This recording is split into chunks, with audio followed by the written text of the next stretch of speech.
예, 시청자 여러분 안녕하십니까? 황장수의 톡톡톡 오늘 특별 초대석으로 이 황장수의 뉴스 브리핑 사상 최초로 현역 의원이 나오셨습니다. 저희들이 원래 의원분들 중에서 이렇게 출연을 희망하시는 분도 계시곤 했는데요.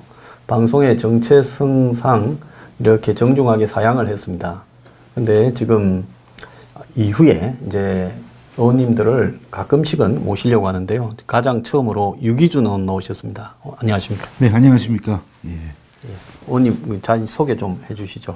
예, 저는 그런 건지 몰랐는데 예. 의원들이 지금까지 아무도 안 오셨는데 예. 저를 이렇게 처음으로 초대해 주셔서 대단히 영광으로 생각합니다. 예, 저는 지역구는 부산 서구 동구가 지역구이고 현재 20대 국회인데 17대부터 20대까지 사선 의원을 지금 역임하고 있고요. 또 전에는 해양수산부 장관도 했었고 또 한국당에서 최고위원, 당 대변인, 또 부대표, 원내 부대표 등을 역임을 해서 상당히 정치적으로는 경륜이 좀 쌓여 있다고 생각을 하고 있고 또 그것을 바탕으로 또 앞으로 우리 당을 위해서 또 지금 굉장히 위기에 빠진 나라를 위해서 최선을 다하고자 그렇게 생각하고 있습니다. 예. 뉴욕 대학교의 법학 석사, 가방끈이 아주 기십니다. 어떻게 뉴욕 대학교 좋은 학교의 법학 석사까지 하시고 또 미국 변호사, 한국 변호사 자격증을 같이 가지고 있으면서 국내 몇 안 되는 해양수산 분야의 전문 이런 변호사시라고 들었습니다. 예.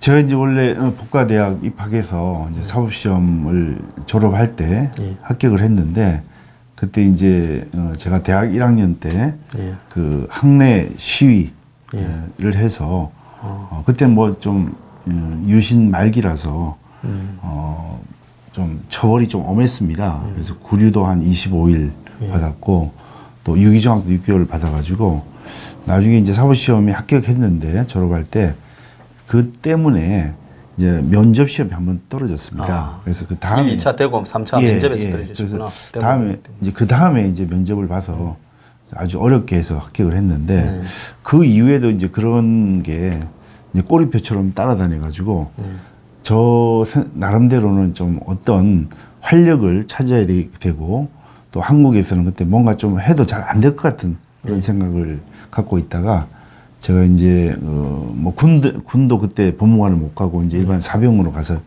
고시를 합격했는데 안 받아줘 가지고 법무관을 못 갔습니다.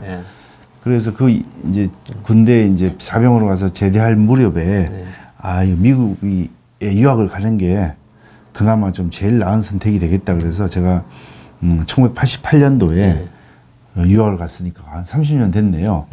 그래서 그때 이제 마침 뉴욕 대학에서 그 입학 허가를 받아가지고 거기서 이제 석사 과정, 이제 법학 석사 과정을 1년 마치고 또 미국 뉴욕주 변호사 시험도 보고 또 로펌에서 좀 근무도 하고 그렇게 하고 나중에 이제 한국에 이제 돌아와서 이제 변호사 생활, 특히 이제 제가 해양수산 쪽으로 전공을 해서 부산에서 이제 변호사를 계속 하고 있다가 정치에 입문하게 되었습니다. 예. 아주 화려하십니다. 그렇게 느끼시면 그런 건 아니고요.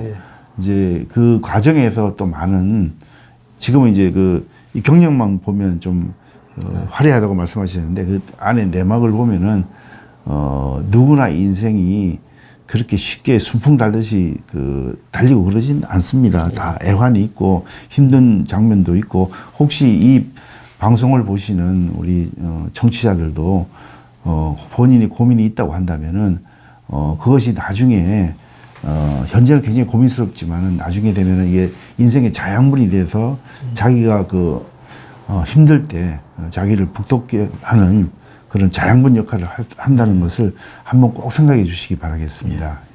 노무현 전 대통령도 판사가 되고 뭐 거기는 데모는 대학을 안 갔으니까 안 해서 그런지 몰라도 데모 좀 했다는 문재인 현 대통령도 지금 그때 이 판검사는 안 됐지만 면접에서 떨어지지는 않았는데 근데 면접에서 이렇게 1, 2차까지 붙고 떨어지고 또 도전하고 참 우여곡절이 컸을 거라 보입니다. 저는 한국당에 친박에 이렇게 열심히 하신 분들은 다 좀 편하게 이렇게 사신 웰빙들인가 이런 생각인데 의원님은 웰빙이 아니라 좀 고생 좀 하셨네요.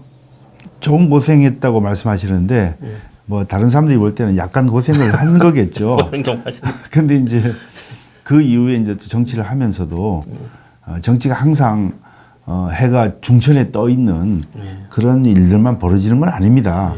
왜 그 해가 지는 석양도 될 수도 있고 또 심지어는 이제 밤이 됐는데 달이 아예 안 뜨는 금음이 될 수도 있고 그런데 지금 현재 우리 한국당의 사정이 좀 금음이 아닌가 좀 그런 생각도 들고 또 한편으로는 제가 지금 사선 의원을 하고 있습니다만은 그 재선 의원이 될 때 또 어때 친박 친박 이렇게 나눠서 막 서로 경선하고 그래서 끝났으면 되는데 그 후유증으로 제가 18대 때는 공천을 받지 못해가지고 MB 집권 후에 곧바로 치러진 선거 그렇습니다. 때죠, 18대. 그래서 2008년도 4월 총선 때 저희들이 저를 비롯한 몇몇 분들이 공천을 받지 못해가지고 그때 친박 무소속으로 출마해서 무소속으로 또 한번 출마를 한 적이 있고 그래서 저도 정치 역정이 좀 그렇게 다른 사람이 생각하는 것만큼 그 순탄스러웠지 않았다. 그래서 제가 이런 가운데 기자를 쓰는데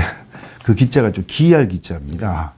그래서 다른 사람이 안 하는 경험을 그걸 꼭 하는 거 아닌가 그런 생각도 좀 들고 그렇습니다. 예. 자, 단도직입적으로 여쭙겠습니다. 원내대표를 출마를 하십니까? 예, 지금 이제 뭐 얼마 원내대표 선거일이 그렇게 정해지진 않았습니다만은 얼마 남지 않았습니다. 그래서 이제 아직 원내대표가 나가려고 그러면 정책위 의장 후보하고 같이 짝을 지어야지 출마를 러닝메이트를 할 수 있고 또 쉽게 말해서 이제 경선 구도가 아직 좀 덜 짜진 상태라서 제가 확정적으로 지금 말하기는 조금 이릅니다만은 현재 우리 당이 아까 말씀드린 대로 달도 뜨지 않는 금음 또 계절로 말하면 엄동설한 같은 아주 어려운 그런 장면인데 여기에서 우리 당에 좀 활기를 불러일으켜서 최소한 꽃이 필 수 있게 하는 봄은 좀 만들어줘야겠다. 그 다음에 이제 나라도 전체적으로 보면은 경제적으로도 굉장히 어렵고 또 그렇다고 또 안보가 더 좋아지는지 하면 또 안보에 대해서 국민들 불안이 점점 증가하고 있는 그런 상황에서 제가 그동안 갖고 왔던 여러 가지 경륜을 살려서 또 그 경험을 바탕으로 해서 한번 정치에 있어서 좀 열정을 한번 불태워볼까 그렇게 하고 있습니다. 네. 자, 그런데 최근에 이제 한국당에 대한 일반론적인 비판이 굉장히 많지 않습니까? 특히 이제 보수 성향을 가진 국민들 일부도 지금 한국당에 대해서 비판을 많이 하고 있어요.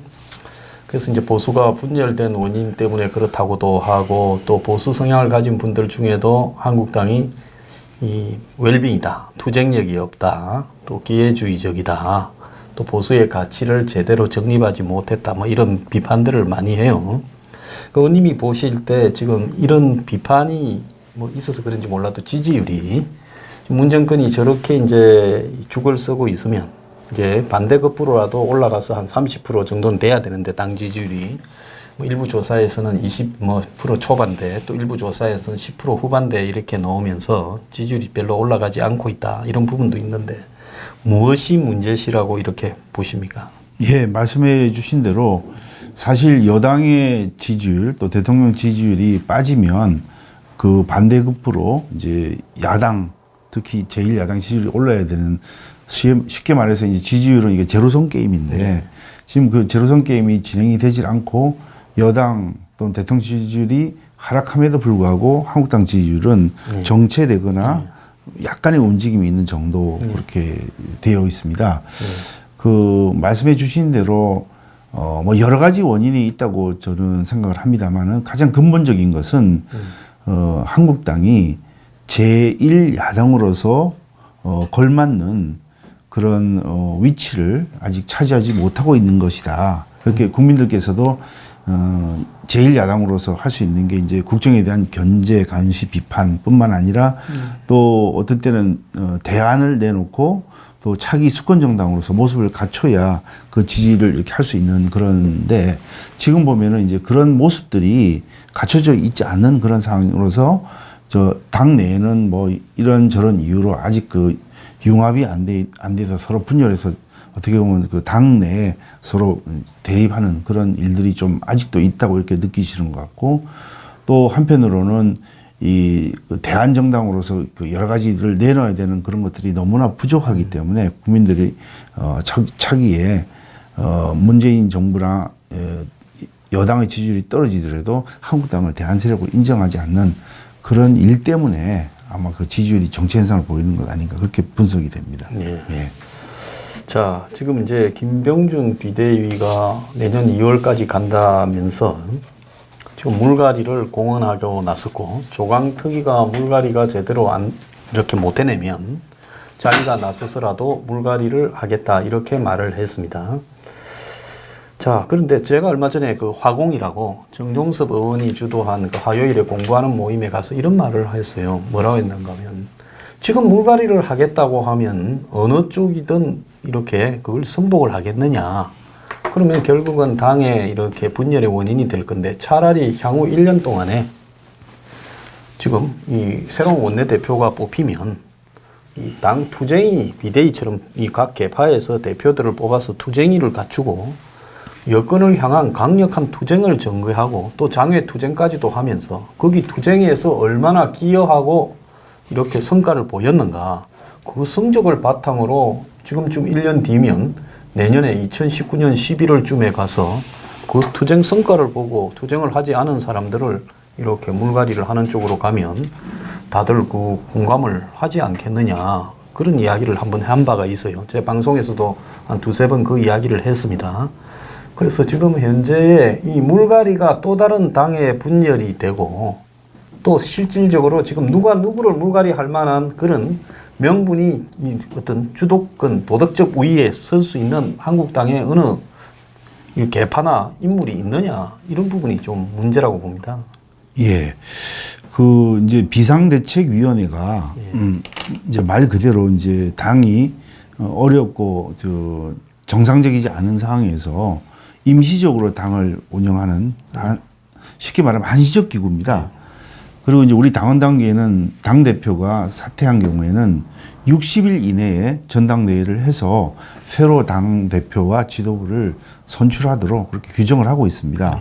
그래서 그 방금 말한 60일 이내에 새로 지도부를 구성하도록 하는 것과 또 비대위가 원래 이제 일시적인 비상 상황에 맞춰서 당 운영하는 그런 것을 우리가 상황을 종합해 본다면은 그 비대위의 운영은 당을 일시적으로 어려움에 빠진 정당을 정상적으로 운영하는 그런 절차를 밟는 하나의 그 도구라고 볼 수 있는 건데 그러면 당을 정상적으로 좀 운영하는 것 첫 번째, 그다음 두 번째로는 이제 그 과정에서 필요한 당의 그 예를 들어 개혁적인 모습 이런 걸 좀 갖춰주는 이 정도로 그쳐야 된다고 저는 생각하는데 거기서 더 나아가서 이렇게 당무감사를 하고 또 그 당무감사를 한 결과를 반영을 해서 국회의원이 있는 당협위원장을 또 교체를 한다든지 또 그것도 심지어는 또 이런 말씀을 하셨더라고요.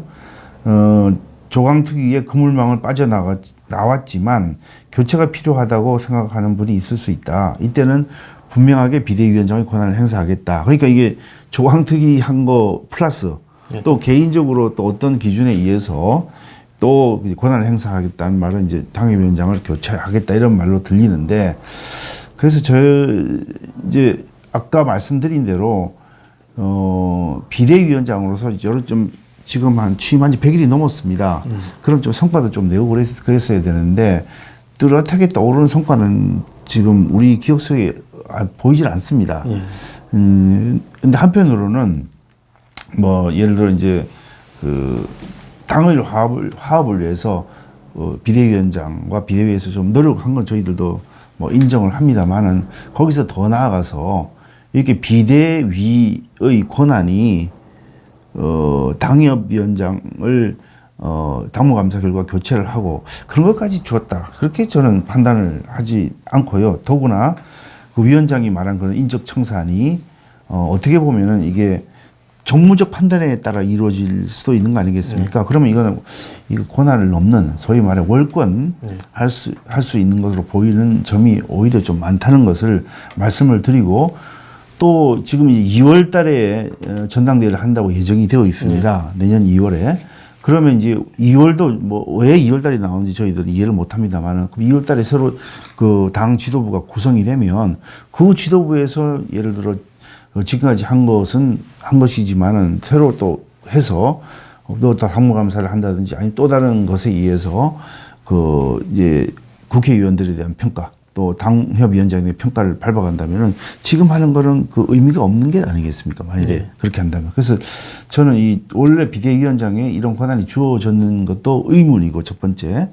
두 번째로는 이게 또 내년 2월에 전당대회를 통해서 새로 되는 지도부가 이 일을 뭐 하든지 안 하든지 그때 결정할 수 있는 일이지 그걸 지금 이렇게 하는 것은 좀 저는 잘못됐다고 생각을 합니다. 예, 그래서 지금이라도 이 정도로 그치고 더 이게 만일에 많은 국민들 또 많은 당원들이 생각하는 방향하고는 다르게 진행이 된다면은 이게 또 다른 분열이라든지 아니면 당의 내홍을 더 깊게 하는 그런 결과 또 당의 갈등을 깊게 하는 그런 결과가 되기 때문에 결과적으로도 이 부분에 대해서는 상당한 많은 진통이 있을 수 있기 때문에 저는 지금이라도 여기는 좀 중지해야 되는 게 맞다 이렇게 생각합니다. 그래서 이제 그 부분에 관해서 하나 더 여쭤보자면 지금 어쨌든 비대위의 칼날이 TK 지역에 집중이 될 가능성이 있고 TK 그 진박이라고 하는 분들을 그래서 이제 그쪽에서 일부는 비대위 칼날이 우리한테 날라오면 우리는 탈당해서 또 다른 어떤 정치 세력을 꾸며서 가겠다. 지금 이런 이야기까지도 나오고 있는데 실제로 그런 움직임이 있을 수 있다고 보십니까? 이제 어느 분들이 그런 말씀을 하시는지는 제가 뭐 구체적으로 모르기 때문에 이제 결국 그런 가정 하에서 답변을 드릴 수밖에 없습니다만은 이제 이게 그 어떤 형태가 되든지 간에 이런 당무 감사를 해서 그 결과가 일부 당협위원장의 교체가 이루어진다면 그 사람들이 아무리 공정한 잣대에 의해서 한다 하더라도 반발이 있을 텐데 방금 말씀하신 대로 뭐 그 잣대가 뭐 예를 들어 그때 진박 공천에 관여한 사람이라든지 또 영남의 다선 의원들 또 뭐 몇 가지 카테고리가 있습니다. 그게 공평하게 적용이 된다면 또 모르겠거니와 그게 처음부터 약간 편향적인 그런 잣대를 설정해 놓고 거기다가 그걸 적용을 해서 어떤 사람을 그 당무감사 결과 탈락을 시키고 그것도 모자라서 거기 빠져나오는 사람까지 또 어떻게 그 정무적 판단에 의해서 또 그 다시 이제 그 교체를 한다 이렇게 하면 이거야말로 당의 큰 반발 그러면 당 내에 큰 위기가 닥칠 수 있고 그에 대해서 만일에 이 부분이 정말 그런 움직임까지 가서는 저는 안 된다고 봅니다만 탈당까지 하고 또 새로 당을 만드는지 이렇게까지는 해서는 안 된다고 봅니다만은 그런 말 자체가 나오는 게 우리 당으로서는 지금 좋지 않죠. 예, 알겠습니다. 자, 그 문재인 정권의 방향성에 대해서 좀 이야기를 나누겠습니다. 그 문재인 대통령이 얼마 전에 이 반부패 이번에는 또 생활적폐를 들고 나왔어요. 부패 척결 3탄이라고 하면서 그러면서 이 생활적폐를 들고 나와서 대통령이 바닥의 현장에 대해서 너무 잘 알고 있다라는 이런 좀 간지러운 찬사와 함께요. 이제 생활적폐를 이렇게 해나가겠다. 요양병원도 등장하고 뭐 최근에 이제 문제가 된 사립 유치원이라든지 지역 토착 비리라든지 이제 이런 거를 들고 나온다는데 제가 볼 때 그렇게 하려고 그러면 본인 주변에서 나오는 여러 가지 의혹도 먼저 좀 자기가 해결을 하고 그 다음에 적폐청산 이야기를 해야지. 지금 태양광이 전 국민들 중에 상당한 숫자가 태양광이 지금 의혹의 덩어리다 이렇게 이야기를 하는데 지금 대통령은 엉뚱한 태양광은 빼고 생활적폐를 이야기합니다. 그 부분 좀 어떻게 생각하십니까?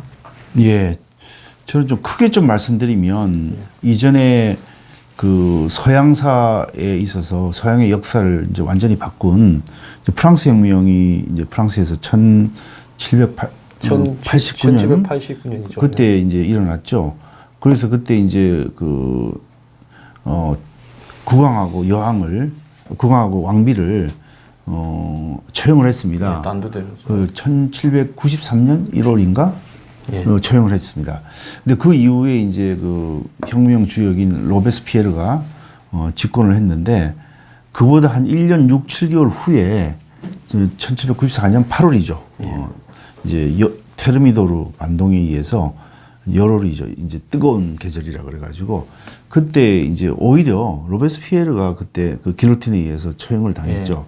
그래서 그 서양의 역사를 바꿀 정도로 그 엄청난 영향력을 가진 그런 프랑스 혁명의 경우에도 그 뭐 무수한 사람들을 그때 길로틴에서 혁명의 이름으로 처단을 했는데도 불구하고 그 나중에는 그게 1년 6, 7개월 후에는 혁명의 주역이 오히려 그 길로틴에서 처형되는 이런 것을 보면은 이게 꼭 뭐 우리나라에 여기 적용해야 된다고 저는 생각하지 않습니다만은 만일에 이제 적폐라는 것을 우리가 규정을 할 때 국민의 마음을 힘들게 하고 국민을 경제를 어렵게 하고 그런 게 적폐라고 한다면은 지금 정권이야말로 적폐를 차곡차곡 쌓아가고 있는 것이다. 그리고 지금 계속해서 이어지는 그 적폐 타령이 지금 정권을 교체한 때로부터 하면 벌써 한 1년 6, 7개월 지났을 겁니다.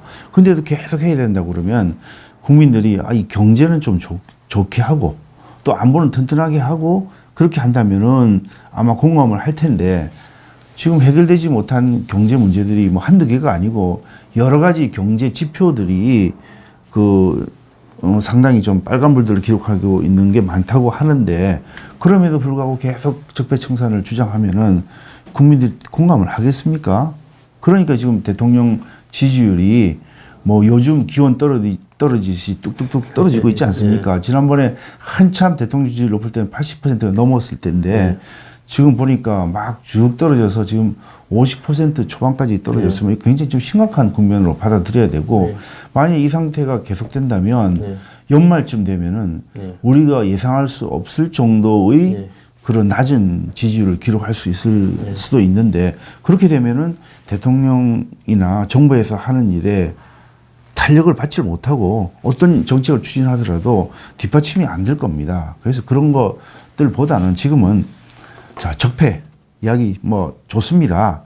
드러나는 잘못된 부분들은 우리가 시정을 하고 또 그가 만일에 실정법 위반이 되면 처벌을 해야 되고 그럼 맞습니다만 그래도 거기보다는 포커스를 국민들이 경제가 정말 노력을 해서 좋아지고 있다. 지금 우리나라 말고 다른 나라들은 경제가 좋은 나라들이 적어 있는데 우리나라만 좀 안 좋은 그런 것들에 대해서 이제 좀 노력을 해서 이제 좀 좋은 쪽으로 만들어 보자. 그다음에 안보도 우리만 왜 북한하고 그렇게 무한한 애정 공세를 보여가지고 어떻게 보면 지난번에 GP도 철수할 때 뭐 같은 숫자를 철수한다고 합니다만은 북한이 160개, 우리가 지금 한 60개 정도인데 그 11개씩 철수하면 비율은 우리가 더 많이 철수하는 거거든요. 동등성의 원칙이 아니죠. 그죠? 그러니까 이 동일 비율에 맞춰서 하든지 북한이 숫자가 많아야지 이 균형이 유지되는 거고 그다음에 NLL의 경우에도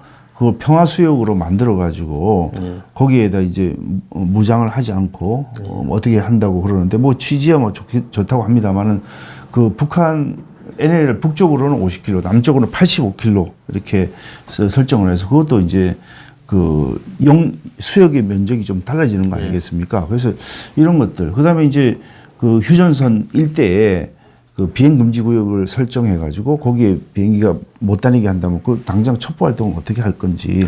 그리고 이런 것들이 우리가 지금 정전협정 6.25 전쟁을 끝내고 정전협정의 당사자가 유엔입니다. 예, 우리가 아니죠. 네, 그러면 이제 이런 것들 군사적인 것에 관련되는 부분은 유엔의 동의가 아니고 유엔의 허가를 받아야 됩니다. 허락.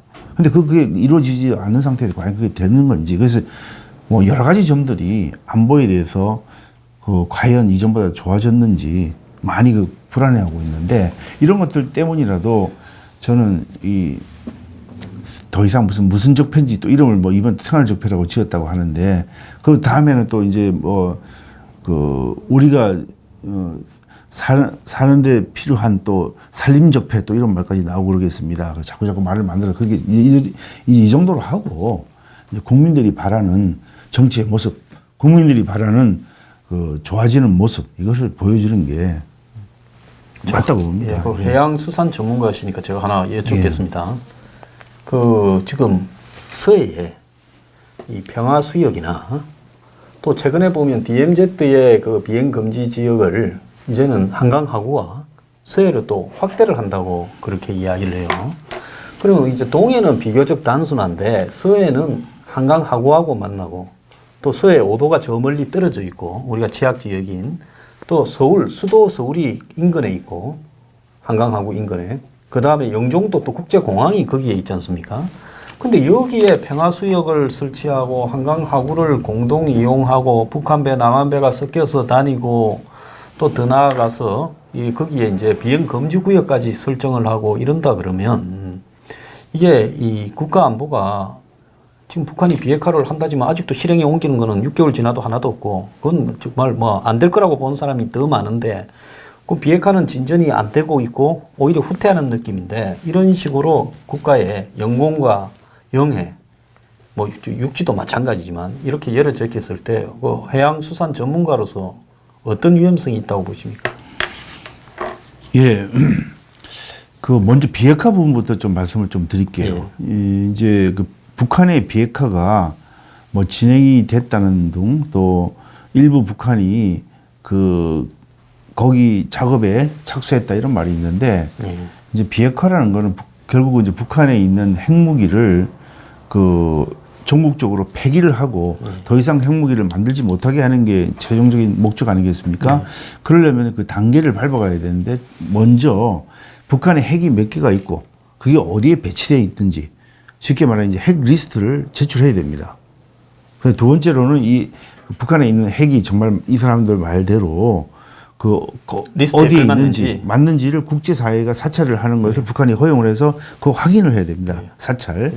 그다음에 이제 세 번째는 이제 핵무기를 이제 어떻게 폐기할 것이냐. 이걸 외국으로 옮겨서 정말 눈으로 이렇게 폐기하는 걸 보여주는 그런 폐기 절차.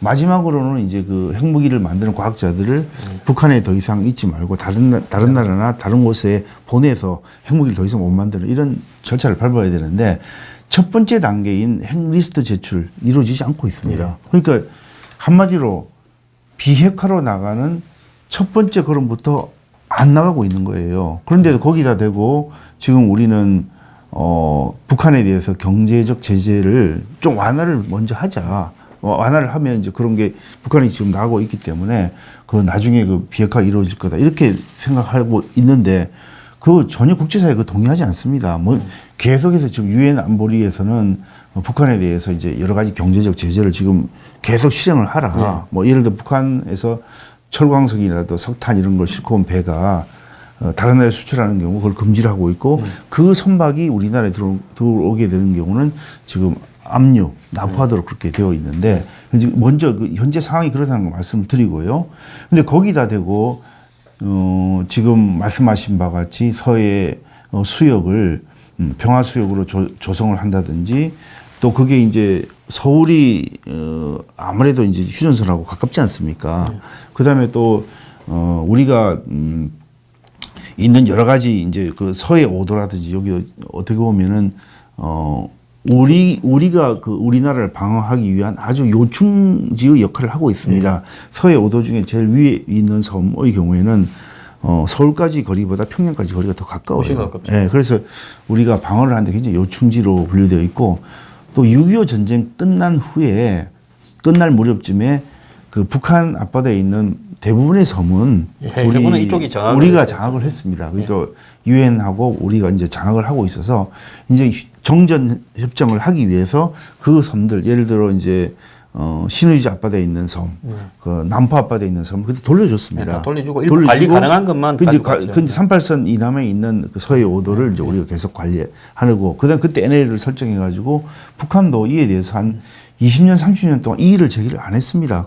그 존중을 했는데 그 요즘 보니까 이게 뭐 이걸 NL 만일에 이거 평화수역을 설정한다면 NL 자체가 거의 사라지는 그런 상황이 될 테고 또 거기다가 만일에 남북한 사이가 계속해서 좋은 관계로 뭐 무력 충돌 이런 게 없고 또 평화적으로 한다고 그러면은 뭐 이렇게 해도 문제가 뭐가 있겠습니까? 근데 그게 우리가 지금 전쟁까지 치렀고 지금 종전이 아니고 정전 상태에 있는 것이고 또 언제든지 만약 그렇다면 북한이 있는 그 지금 병력을 다 그 해체하고 거기 있는 무기 다 없애고 그렇게 하면 그 진정성을 믿을 수 있죠. 근데 그렇지 않은 상황에서 이렇게 한다면 우리만 무장 해제를 많이 하면서 어떻게 보면은 우리가 그동안 핵심적으로 방어해왔던 그 요충 부분들을 잃어버리면서 안보 불안이 더 커질 수 있는 그런 상황이 될 수도 있습니다. 자, 1부의 마지막으로요. 지금 김정은 박람회 이 정권이 굉장히 목을 메고 있는 걸로 보여요. 그래서 김정은 박람을 해야 정권 지지율이 지금 떨어지는 지지율이 회복이 된다 생각을 하고 여러 가지 조건으로 보면 지금 김정은이 박람할 타이밍이 도저히 아닌데 이 정권은 이제 이 철도 연결에 대해서 미국이 유엔이 조사 그리고 이제 착공식 이거는 이제 허용했지만은 제재 면제를 그렇다고 실제로 이제 이 연결을 하려고 하는 공사가 되는 거는 전혀 동의한 게 아니거든요. 그렇죠. 근데 이런 부분들을 마치 이제 좀 희망적인 신호로 국민들한테 호도를 하면서 이 대목에서 이제 김정은을 데려와서 서울에서 이제 회담을 하고 한국 거리를 좀 다니게 하고 국회에서 연설도 시키고 이러려고 하는데 이 부분에 대해서는 한국당이 확고한 입장이 있어야 되는데요. 만약에 의원님이 원내대표가 되시면 이 김정은 박람회에 대해서는 어떻게 하실 작정입니까? 예. 지난번에 이런 게 생각나요. 지난번에 그 여름 되기 전에 아마 5월, 6월, 7월 이때라고 기억나는데 그때 문재인 대통령 지지율이 막 정말 그 급전직하가 막 떨어졌습니다. 그러다가 이제 북한 평양을 방문해서 김정은을 만났고 김정은과 함께 그 백두산 가서 그렇죠. 갔는데 그때 이제 지지율이 이제 올랐습니다. 그래서 지금 이제 지지율이 이제 다시 좀 떨어지는 그런 상황이 돼서 혹시 그런 역전을 노리기 위해서 이렇게 한다고 그러면 이건 정말 잘못된 것이다. 그런 말씀을 먼저 드립니다. 그리고 이제 김정은이 박람회를 하려면은 이것은 이제 크게 보면은 남북 정상회담이라든지 그다음에 남북 고위급 회담 또 북미 고위급 회담 또 북미 정상회담 이렇게 다 이렇게 연결이 되어 있습니다. 이게 하나 진행이 되면서 근데 이게 지금 그 예를 들어 그 뉴욕에서 고위급 회담을 지난 8일 열기로 했었는데 뭐 막판에 취소를 해가지고 지금 이게 지금 이번 달 말에도 어렵다. 예, 언제 열릴 줄 모르고 미국이 19일, 20일 개최하자고 제안을 했음에도 지금 그 북한이 응답을 하지 않고 있는데 아니 27일, 28일. 27, 28일인가요? 미국이 어쨌든 그 뭐 27, 28일인지 모르겠습니다만 그 개최 제안을 이렇게 했음에도 불구하고 북한이 아직 응답하지 않고 있지 않습니까? 안 될 것 같습니다. 그래서 그런다면 이게 김정은의 그러면 연내 답방 가능성이 과연 이게 될까 그런 의문이 들고요. 또 만일에 제가 그 개인적으로 좀 말씀을 좀 드린다면 김정은 입장에서도 상당히 좀 많은 그 위험 요인을 안고 이제 한국에 오는데 그러면 거기서 정말 비핵화 의지를 확실하게 표명할 수 있는 아까 말씀드린 핵리스트를 언제까지 제출하겠다. 그래서 다른 나라의 사찰을 받겠다. 이렇게 한다고 하면은 이거는 정말 그 한반도의 평화적 공존을 위해서 좋은 시그널이 된다고 보여지는데 과연 거기까지 나갈 수 있을까? 당장 뭐 그 북미 이제 그 고위급 회담 자체가 열려야 되는데 그것도 지금 이런저런 이유로 지금 열리지 않고 있고 더 나아가서 이제 이게 북미 정상회담을 또 할 수도 있습니다만 이런 것들이 다 연결돼 있는데 그게 다 진행이 안 되고 있는 마당에서 떨렁 그 김정은만 우리 그 한국에 온다? 조금 현재로서는 좀 어려운 일이 아닌가 그렇게 보고 있습니다. 아예 의원님은 오는 것 자체가 어려울 것이다. 그러니까 만일에 된다면은 된다면 원내대표가 되시면 어떻게 하실 작정입니까?